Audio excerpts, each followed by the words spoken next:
Allô tout le monde, bienvenue sur ma chaîne YouTube pour un jour 6 du Vlogmas. Il n'en reste plus beaucoup, mais vous allez vouloir l'écouter jusqu'à la fin parce que mon top 10 de fin d'année s'en vient. Ah, je suis pas habituée à mes cheveux courts là. J'ai une juste d'y aller. Vous l'avez déjà vu dans le vlog, mais moi ça fait même pas une heure qu'ils sont coupés, donc c'est fun, ça fait plus léger. Bref, aujourd'hui j'avais envie de vous faire participer à une prochaine vidéo. Dans le fond, j'avais eu l'idée de vous faire voter pour ma prochaine lecture et ce ne sera pas n'importe laquelle puisque je serai obligée de faire une critique consacrée pour ce livre-là. Donc, choisissez avec beaucoup de soin puisque ça va être la première lecture avec laquelle je vais commencer mon année 2024. Le premier que je vous offre, c'est Outlawed par Hannah North. Il s'agit d'un roman que j'ai vu traduit chez Urtubise, donc je pense qu'il s'appelle Hors la loi. Je vais vous le laisser juste ici.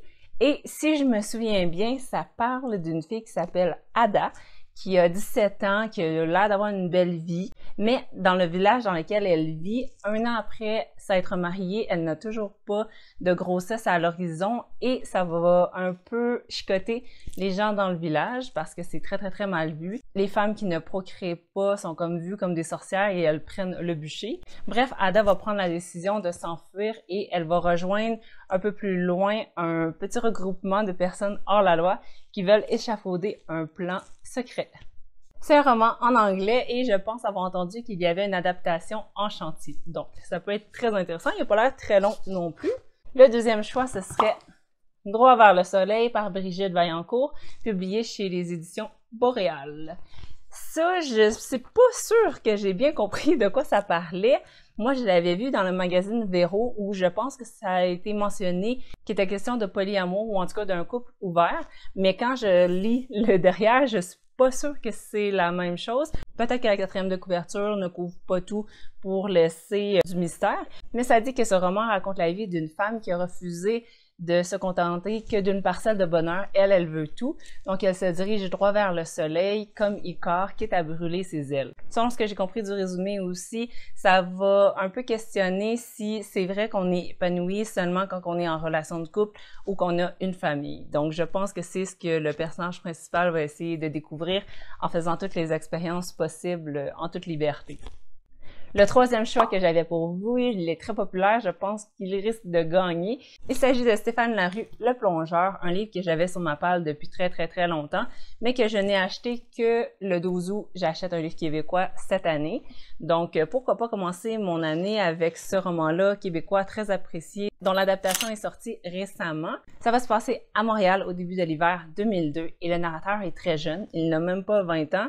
Et il étudie en graphisme et souhaite devenir un BDiste illustrateur, mais il a une petite addiction au jeu, ce qui fait en sorte qu'il va un peu s'isoler de son entourage, il va mentir, il va beaucoup s'endetter aussi, et à un moment donné, lorsqu'il n'aura plus d'appartement, puis plus un rond en poche, il va aller travailler comme plongeur dans une cuisine, et son premier chiffre va se passer lors d'un rush au restaurant. Donc j'ai vraiment hâte de voir ça parce que j'ai beaucoup entendu parler, premièrement, de toutes les références culturelles sur les comic books, sur la musique métal aussi, et il y a tout ce qui est l'ambiance aussi, l'écriture qui est très accélérée, on se sent essoufflé selon ce que j'ai entendu à lire ce livre, et certains le décrivent même comme un classique moderne. Donc je suis très intéressée, et comme vous savez, j'aime beaucoup regarder les adaptations après avoir lu le livre, donc peut-être que ça pourrait être un bon choix pour pouvoir faire les deux. Alors, ce sont les trois choix que j'avais envie de vous offrir, que j'avais moi-même sélectionnés, que je pense qui vous intéresseraient. Mais puisque je me laisse vraiment aller par le hasard et que je laisse la décision entre vos mains, j'avais envie de vous donner une chance de plus. Donc, j'avais pensé, puis j'ai aussi un autre titre pour vous l'offrir. Ça se peut que ce soit un vieux livre. En fait, les chances sont que c'en est un vieux, puisque je n'ai pas mis mon pot à jour depuis très longtemps. Mais c'est correct, ça va éliminer un livre qui est là depuis longtemps sur mes bibliothèques. Alors, l'heureux élu est Your Best Year Ever.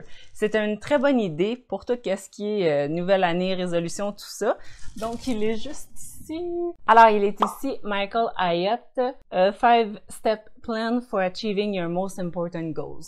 Donc, ouais, ça pourrait être une bonne idée, en fait, pour la nouvelle année. Donc, laissez-moi savoir, vous avez le choix entre 3 fictions et un non-fiction. On est présentement samedi, le 30 décembre à 10h. Je vais vous laisser jusqu'à dimanche en soirée, peut-être 7-8 heures pour pouvoir l'annoncer sur mes réseaux et pouvoir le commencer le lendemain au matin. Est-ce que j'ouvre le vote aussi sur Instagram? Parce que je veux pas que les gens votent pour celui qu'ils connaissent. Je veux qu'ils connaissent les résumés. Donc, je pense que je vais les inviter à venir voter ici pour pouvoir compiler les résultats qui vont être seulement dans les commentaires. Vous pouvez m'écrire le numéro ou le titre comme vous voulez. Je vais comptabiliser tout ça et l'annoncer sur mon compte Instagram. Donc, allez me suivre si ce n'est pas déjà fait. En terminant, merci d'être venu sur ma chaîne. Je vais laisser une petite playlist de toutes les vidéos Vlogmas que j'ai sorties jusqu'à présent. Si jamais vous en avez manqué une, vous allez pouvoir vous rattraper. Et sinon, commentez en grand nombre afin que je puisse savoir avec quel livre vous aimeriez que je commence l'année et sur lequel ma première critique va se baser. Sur ce, je vous souhaite une bonne journée. Bye!